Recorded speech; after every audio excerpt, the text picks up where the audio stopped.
Trip है 1545 shares हैं at the rate of 43।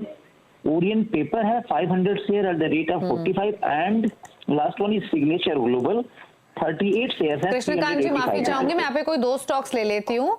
मैं आपका सुला वाइनयार्ड और सुला वाइनयार्ड पे एक राय ले लेते हैं जहां पर 478 की बाइंग है। बाकी एक और स्टॉक पे राय ले लेती हूँ, बाकी क्वेरीज आपकी किसी और शो में ले लेंगे। आप बताइए सुला वाइनयार्ड के अलावा दूसरा स्टॉक कौन सा है जिस पर राय चाहिए? टीजी माई ट्रिप में मुझे सलाह चाहिए। उसमें विशेष मैं जानना चाहता हूँ कि इतने अच्छी रिजल्ट के बाद ये वापस क्यों लगातार गिर रहा है? क्या कोई किसी लेवल पे कंपनी में प्रॉब्लम है, क्या दिक्कत है? अंडर परफॉर्मर रहा है, बिल्कुल अंडर परफॉर्मर रहा ये स्टॉक, चल नहीं रहा ये स्टॉक, इन्हीं लेवल्स के आसपास अटका हुआ है। बाजार ऑल टाइम हाई पर है लेकिन इसने परफॉर्म नहीं किया। क्या सजेशन रहेगा? सुला वाइनयार्ड 478, एग्जिट ट्रिप प्लानर्स 43। सबसे पहले सुला को ले लेते हैं। देखिए ये चार्ट स्ट्रक्चर इस समय थोड़ा पुअर हो रहा है और आपने चूंकि इसी के आसपास खरीदा है तो यहाँ पे मैं आपको राय दूंगा कि आप इस स्टॉक से एक बार को एग्जिट हो जाइए। कोई प्रॉफिट नुकसान आपको यहाँ पर नहीं हो रहा। 470 की बाइंग है, मुझे लगता है एक बार को एग्जिट हो जाइए। मैं आपको दो स्टॉक बताऊंगा। दूसरा स्टॉक आपका है ईज माई ट्रिप। ये स्टॉक तो और भी पुअर हालात में है, कंपनी के फंडामेंटल काफी बुरे स्थिति में आ गए हैं और चार्ट पर तो पूरा बेयरिश ट्रेंड दिखा रहा है और ये स्टॉक 30 से 32 रुपए के आसपास तक आ सकता है। तो इन दोनों स्टॉक से निकल जाइए। और अब इसकी जगह पे आपको क्या लेना है? पहला स्टॉक आपको बताता हूं, वो है साउथ इंडियन बैंक। यहाँ पर चार्ट स्ट्रक्चर अच्छा है, 25 रुपए का स्टॉक है और चाल चलने पे अगर आता है तो ये स्टॉक वापस 40 से 42 रुपए तक की दौड़ लगा सकता है। तो आप ज्यादा क्वांटिटी में खरीद सकते हैं तो आप इसको खरीद लीजिए। और दूसरा भी अगर ऐड करना है तो यहाँ पर है आपका सेंट्रल बैंक। इस समय चल रहा है 46 रुपए के पास। तो अपना इन कचरे स्टॉक से बाहर निकलिए और अच्छे स्टॉक्स में जाइए, उसमें सेंट्रल बैंक को यहां पर शामिल करिए। 70 रुपए का टारगेट सेंट्रल बैंक का है। तो आपको सस्ते छोटे स्टॉक्स मिल रहे हैं लेकिन बड़ा धमाका दे सकते हैं। तो चेंज कर लीजिए पोजीशन को जिससे कि आपका लॉस भी रिकवर हो जाए और प्रॉफिट में भी आ जाए। ओके, बात करते हैं हम अगले कॉलर से। सतेंद्र मेहता नई दिल्ली से हमारे साथ है। सतेंद्र जी नमस्कार, बताइए क्या सवाल है आपका? मेरा सवाल है कि मैं पीयूसी बैंक में इन्वेस्ट करना चाह रहा हूँ, तो वो मुझे कोई दो पीयूसी बैंक बताइए। अभी वैसे मैंने सुना भी है, आपने साउथ इंडिया बैंक बताया, तो कोई और इसके अलावा जो हो लॉन्ग टर्म का मेरा। और दूसरा मैंने पूछना है, मेरे पास Supriya Ravi long term view है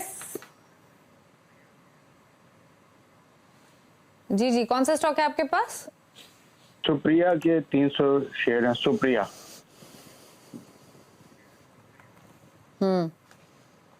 वो 358 किस लेवल की आपकी बाइंग है?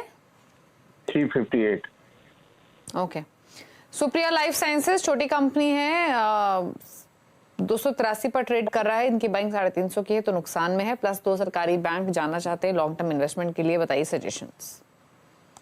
देखिए वैसे तो सुप्रिया लाइफ पे पहले मैं बता देता हूँ, इस समय चल रहा है 283 का और थोड़ा सा मोमेंटम इसमें स्ट्रांग हुआ है लेकिन 300 के आसपास आके थक जाएगा। तो यहाँ पर एक स्टॉप लॉस डाल लीजिए क्योंकि थोड़ा सा लोअर वॉल्यूम ट्रेड होते हैं, स्ट्रक्चर लेकिन थोड़ा सा इंप्रूव हो रहा है। तो एक 270 रुपए का स्टॉप लॉस डाल लीजिए। वोलेटिलिटी थोड़ी ज्यादा है इसलिए ज्यादा बड़ा स्टॉप लॉस देना पड़ रहा है, नहीं तो 280 के स्टॉप लॉस से काम चल जाता। फिलहाल 270 का एक स्टॉप लॉस डाल लीजिए। 300 के आसपास आता है तो निकल जाइएगा, रखना नहीं है। और नहीं तो जो अभी पिछला सजेशन दिया आपको, दो बैंक बताए मैंने, साउथ इंडियन बैंक और सेंट्रल बैंक। अब तीसरा एक और बैंक अगर शामिल करना है तो लीडर को ही शामिल करिए, उसको करिए एसबीआई को शामिल। इस समय 600 के पास है, 590 95 के पास कंसोलिडेट कर रहा है तो इसको भी शामिल कर सकते हैं। टारगेट होगा 680 रुपए का, यानी यहां से 100 रुपए का अपसाइड। तो 3 बैंक हो गए हैं, south Indian bank, central bank और एसबीआई। तो आप इन तीनों बैंकों में आप अपनी पोजीशन ले सकते हैं। ओके, बात करते हैं नेहा शुक्ला से, बेंगलुरु से कनेक्टेड है। नेहा नमस्कार, बताइए सवाल। नमस्ते। एक्चुअली मेरा सवाल था कि मैंने इक्का लैब्स के 50 शेयर लिए थे 1000 रुपए के उस पे। तो अभी जैसे गाबा से मैं सजेस्ट किया था शॉर्ट टर्म के लिए, तो मेरा पर्सपेक्ट वही था शॉर्ट टर्म का। तो अभी होल्ड करना चाहिए या इसको सेल ऑफ कर देना चाहिए? मतलब आगे कुछ शॉर्ट टर्म का व्यू प्रॉफिट्स में भी है इक्का लैबोरेटरीज में, क्या करें रवि, ये इस पोजीशन में निकल जाएं या रखें अभी? देखिए, ट्रेंड इज योर फ्रेंड और आप ट्रेंड के फेवर में हैं, तो मुझे लगता है कि आपको अपनी पोजीशन थोड़ी चलने देनी चाहिए। और जब भी ऐसा प्रॉफिट आता है, ऐसे स्टॉक्स चलते हैं, तो आप ट्रेलिंग स्टॉप लॉस लगाइए, तो आपका प्रॉफिट जो है वो डबल तक बढ़ जाता है। अब यहाँ पे आप एक काम करिए, 1120 रुपए का एक क्लोजिंग स्टॉप लॉस, क्लोजिंग का मतलब है अगर मार्केट इसके नीचे क्लोज करता है तो आप एग्जिट कर जाइए, नहीं तो पोजीशन को चलने दीजिए। तो 1120 का स्टॉप लॉस लगाकर रखिए। 20 रुपए 22 रुपए का रिस्क दिला रहा हूं, लेकिन ये 22 रुपए आपको कम से कम 60 से 70 रुपए दे सकते हैं, तो रिस्क रिवॉर्ड रेशियो बेहतर है। तो मैम अभी यहां पर फिलहाल पोजीशन को अभी आप होल्ड करके रखिए और 1120 का स्टॉप लॉस लगाइए। टारगेट अपसाइड देखते हैं तो 1210 और 1240, ये दो टारगेट टिपिकल लैब में अभी आते हुए नजर आएंगे, तो आप इसके लिए होल्ड कर सकती हैं। ओके, चलिए, तो ये रहा सजेशन आपके लिए कोलैबोरेटरीज पर। अब बात करेंगे अगले कॉलर की। अमित सहारनपुर से हमारे साथ कनेक्टेड है। अमित नमस्कार, पूछिए सवाल।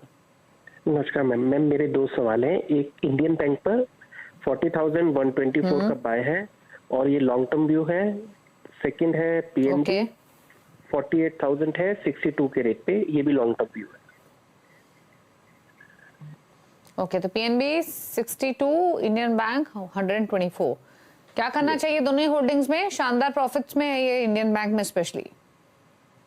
देखिए, इंडियन बैंक को तो अभी चलने दीजिए, उसमें कोई जल्दबाजी करने की जरूरत नहीं है। अगर आपको मुनाफा वसूल भी करना है तो थोड़ा बहुत न्यू ईयर पार्टी करनी है तो बिल्कुल थोड़ा सा निकाल सकते हैं, लेकिन जरूरत नहीं है तो मत निकालिए, चलने दीजिए। 480 का लक्ष्य इस साल के अंत तक आपको देखने को मिलेगा, तो मुझे लगता है लंबे समय पोजीशन होल्ड रखिए। दूसरा आपका है पीएनबी। देखिए, ये थोड़ा जरूर रिस्की है। अगर अब पीएनबी 78 रुपए के नीचे जाता है तो पूरी पोजीशन स्विच करके, अभी मैंने 3 बैंक बताया उनमें से किसी में भी ट्रेन चढ़ जाइए लेकर, वो आपको ज्यादा अच्छे रूट करेंगे। लेकिन अगर सिर्फ पीएनबी रखना है तो 90 के आसपास आके, 90-92 के आसपास आके ये थक जाएगा, वहां से फिर से वापस गिरावट का ट्रेंड ले सकता है, तो वहां पे भी चेंज कर सकते हैं। तो अभी पीएनबी को होल्ड रखिए, 80 रुपए का स्टॉप लॉस डाल दीजिए और टारगेट अभी 90 रुपए।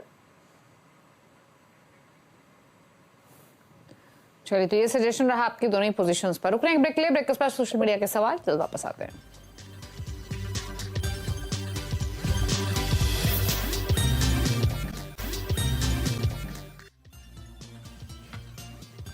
आप देख रहे हैं कल का बाजार। रवि सिंह हमारे साथ मौजूद हैं। अभी क्वेरीज को आंसर करने के लिए फटाफट से लेते हैं कुछ सवाल सोशल मीडिया प्लेटफॉर्म से। एसके शास्त्री का एक सवाल है इंदौर से, जनरल 100 पर इनका सवाल है 89 की बाएंगे 500 स्टॉक्स, लॉन्ग टर्म व्यू क्या करें?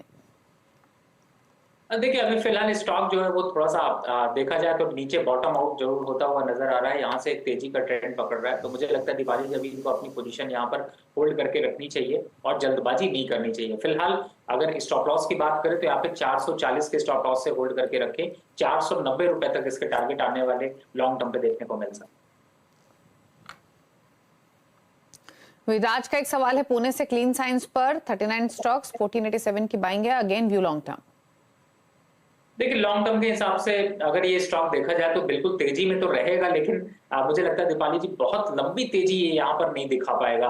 तो अगर इसकी जगह अगर आप पोजीशन अपनी चेंज करके, जैसे मैंने बैंक के 3 स्टॉक्स बताए, तो उन पे अगर जाते हैं तो वो ज्यादा बेनिफिट यहाँ पर दे सकते हैं। फिलहाल ये स्टॉक लॉन्ग टर्म के हिसाब से अगर 1 साल 2 साल के हिसाब से देखते हैं तो लगभग इसी रेंज के आसपास या फिर 1650 के आसपास आके थक के गिरनावट में आ सकता है। तो मुझे लगता है कि आप यहाँ पर अपनी पोजीशन को स्विच कर लें। एक और सवाल ले लेते हैं। जैविक शाह एक सवाल भेज रहे हैं ट्विटर पर, केआरबीएल पर सवाल है 100 स्टॉक्स 350 की बाइंग है।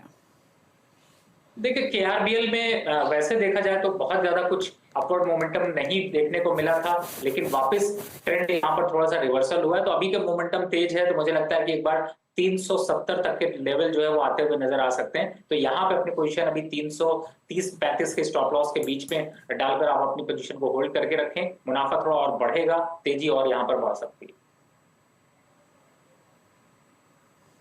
ओके, चलिए, तो ये रहा सजेशन आपकी होल्डिंग पर। शुक्रिया रवि शो में आने के लिए। Quick closing comment.